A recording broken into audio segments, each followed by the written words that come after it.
You've mentioned a couple of times the tools that students have available to them and that guides have available to them. Sure. So you mentioned that kids come into your classroom and they take a diagnostic test right off the bat. And then as a family, the student and their parents are choosing which academic path to move down. And so you're talking a lot about the culture that's happening inside of the classroom where the adult is modeling curiosity, they're modeling perseverance, they're modeling their interest in learning about things and what the process looks like for them. They're in a culture that is celebrating putting in the work, not just being successful in putting in the work, but the actual effort expended, whether or not success was attained, which I love. But you're also referencing these academic tools that kids have access to. So you're setting a culture, but then there's a curriculum that you've developed that they're working through. What does that actual academic curriculum look like? Because that's consistent across every location, right?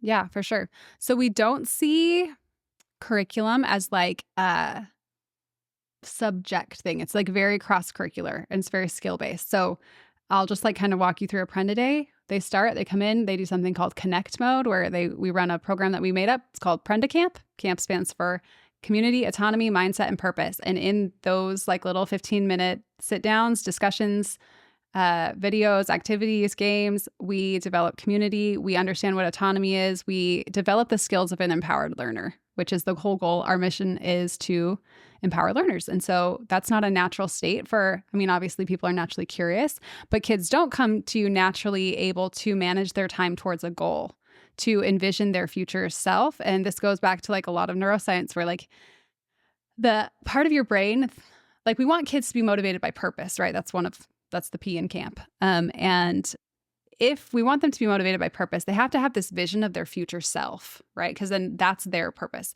But the brain's ability to project itself into time, to hold on to the idea that like my actions now affect me and others later.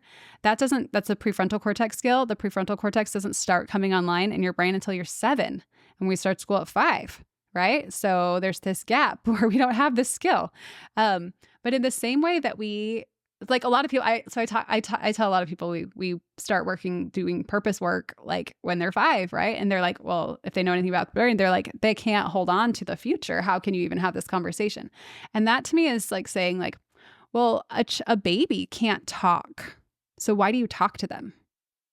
It's like, oh, no. Babies learn how to talk by being talked to, and kids learn purpose by being talked to about purpose and to be having purpose, an adult in their life living a purposeful life and calling that out. That's how they learn purpose, and that purpose should be a table stakes expectation that they have out of life. And we've created generations of people who are fine living without purpose. And then when you look at the adult satisfaction, it's like 15% of people are like happy at work or whatever, like living their purpose, right? And like 85% of us are like, it's just like clock in, clock out, Netflix, repeat, like we're just like numbing, and we're not healthy, and we're not excited to wake up. And we just really want to increase the percentage of people who wake up in the morning excited to do what they were built to do.